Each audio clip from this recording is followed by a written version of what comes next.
ദൈവനാമത്തിന് മഹത്വം ഉണ്ടാകട്ടെ. അനുഗ്രഹിക്കപ്പെട്ട നല്ലൊരു സമയത്തിനായിട്ട് ദൈവത്തിന് സ്തുതിയും സ്തോത്രവും അർപ്പിക്കുകയാണ്.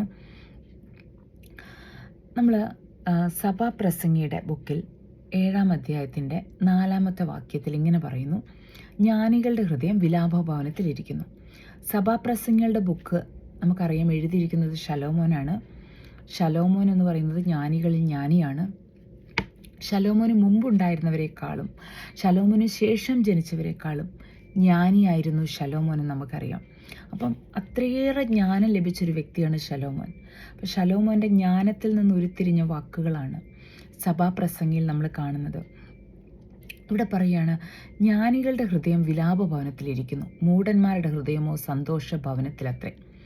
എന്തുകൊണ്ടാണ് ഇങ്ങനെ പറയുന്നത് നമ്മൾ ചിന്തിച്ചിട്ടുണ്ടോ?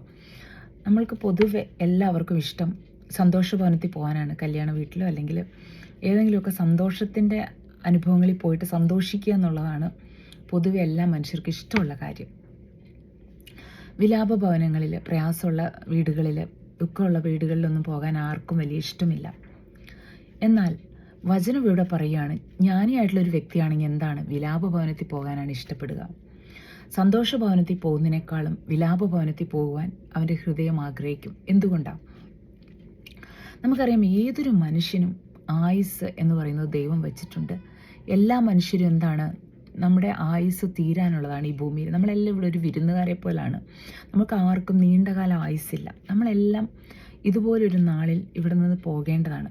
അപ്പം നമ്മുടെ ഉള്ളിൽ ആ ഒരു വിലാപഭവനത്തിൽ പോകുമ്പോൾ നമ്മെ തന്നെ ഒരു ഓർമ്മപ്പെടുത്തലാണ്, നാം ഈ ഭൂമിയിൽ എന്താണ് വിരുന്നുകാരാണ്, നാമും ഈ ഭൂമി വിട്ടു പോകേണ്ടവരാണെന്നുള്ളൊരു ഓർമ്മപ്പെടുത്തൽ നമുക്ക് വരും.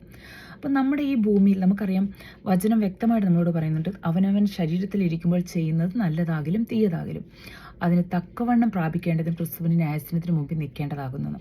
അപ്പം നമ്മുടെ ഈ ശരീരത്തിലിരിക്കുമ്പോൾ നമ്മൾ നല്ലത് ചെയ്യുക, നമുക്ക് ആ ഒരു ഓർമ്മ ഉണ്ടാകണം. എന്താണ്, കർത്താവേ, എൻ്റെ മരണശേഷം എന്താകുമെന്നുള്ളത് ഞാൻ നിശ്ചയിക്കുന്നത് ഞാൻ ഈ ശരീരത്തിൽ ഇരിക്കുമ്പോഴാണ്. മരണശേഷം എനിക്കത് നിശ്ചയിക്കാൻ കഴിയില്ല.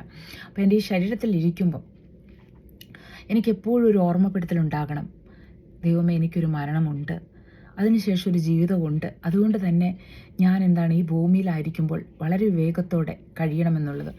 ആ സഭാപ്രസംഗിയിൽ തന്നെ 7:2 പറയുന്നത്, വിരുന്ന് വീട്ടിൽ പോകുന്നതിനേക്കാളും വിലാപഭവനത്തിൽ പോകുന്നത് നല്ലത്, അതല്ലോ സകല മനുഷ്യരുടെയും അവസാനം. അപ്പം വിലാപഭവനം അല്ലെങ്കിൽ ഒരു മരണ വീടെന്ന് പറഞ്ഞാൽ എല്ലാ മനുഷ്യർക്കും ഒരു അവസാനമുണ്ട്. അപ്പം അതാണ് സകല മനുഷ്യരുടെ അവസാനം എന്നിവിടെ പറഞ്ഞിരിക്കുക. അപ്പം അതിനെക്കുറിച്ചുള്ളൊരു ബോധ്യം നമ്മുടെ ഉള്ളിലുണ്ടാകും. മോശ ഇവിടെ 90-ാം സങ്കീർത്തനത്തിൽ പറയുന്നുണ്ട്, 12-ാമത്തെ വചനത്തിൽ, ഞങ്ങൾ ജ്ഞാനമുള്ളൊരു ഹൃദയം പ്രാപിക്കുവാൻ തക്കവണ്ണം ഞങ്ങളുടെ നാളുകളെ എണ്ണുവാൻ ഉപദേശിക്കണം. അപ്പം നമ്മുടെ നാളുകൾ നമ്മൾ എണ്ണണം. കർത്താവ്, എനിക്ക് ഇതുപോലെ എത്ര ആയുസ്സുണ്ടെന്ന് അറിയില്ല. കർത്താവ് തന്നിരിക്കുന്ന ഈ നാളുകൾ വളരെ വിവേകത്തോടെ ജ്ഞാനത്തോടെ ഞാൻ മുന്നോട്ട് കൊണ്ടുപോകണമെന്നുള്ള ആ ഒരു വിചാരം നമ്മുടെ ഉള്ളിൽ വരണമെങ്കിൽ, ജ്ഞാനത്തോടെ ജീവിക്കാൻ, കർത്താവ് ജ്ഞാനമുള്ളൊരു ഹൃദയം കർത്താവ് എനിക്ക് തരണേന്ന് പറയാൻ നമ്മൾ പലപ്പോഴും വിലാപഭവനത്തിൽ പോകുമ്പോഴാണ് നമ്മുടെ ഉള്ളിൽ എന്താണ്, ഞാനും ഇങ്ങനെ ഒരു നാൾ പോകേണ്ടവനാണ് അല്ലെങ്കിൽ പോകേണ്ടവളാണ്. അപ്പം എൻ്റെ ദൈവം, എൻ്റെ ജീവിതത്തെ ക്രമപ്പെടുത്തേണ്ടത് ക്രമപ്പെടുത്തുവാൻ, ദൈവത്തിന് പ്രസാദകരമായിട്ട് ചെയ്യേണ്ടത് ചെയ്യുവാൻ എന്നെ സഹായിക്കണേ. നമുക്ക് പ്രാർത്ഥിക്കാൻ ഒരു ഓർമ്മപ്പെടുത്തൽ വരും. അതേസമയം സന്തോഷഭവനത്തിലിരിക്കുമ്പോൾ നമ്മൾ ഇങ്ങനെയുള്ള കാര്യങ്ങൾ ചിന്തിക്കുന്നില്ല. ഈ ലോകത്തിൻ്റെ സന്തോഷവും ആനന്ദമായിട്ടൊക്കെ നമ്മൾ ഇരിക്കും. പക്ഷെ ഒരു വിലാപഭവനത്തിൽ പോകുമ്പോൾ തീർച്ചയായിട്ടും നമ്മൾ എന്ത് ചെയ്യും, ചിന്തിക്കും, എന്താകും എൻ്റെ അവസാനം, അതിനുശേഷമുള്ള ജീവിതമുണ്ടെങ്കിൽ അതെങ്ങനെ ആയിരിക്കും. ഇങ്ങനെയുള്ള കാര്യങ്ങളെ നമ്മളെ ഒന്നൊരു ഓർമ്മപ്പെടുത്തലാണ് വിലാപഭവനം. അതുകൊണ്ടാണ് സഭാപ്രസംഗി ഇവിടെ പറയുന്നത്, വിലാപഭവനത്തിൽ പോകുന്നത് എന്താണ്, വിരുന്ന് വീട്ടിൽ പോകുന്നതിനേക്കാളും നല്ലതെന്ന്. അപ്പം ജ്ഞാനിയായിട്ടുള്ളൊരു വ്യക്തിയുടെ ഹൃദയം എപ്പോഴും എവിടെയാണ്, വിലാപഭവനത്തിലിരിക്കുന്നു. ഈ വചനങ്ങൾ അദ്ദേഹം നിങ്ങളെ അനുഗ്രഹിക്കട്ടെ. ആമേൻ.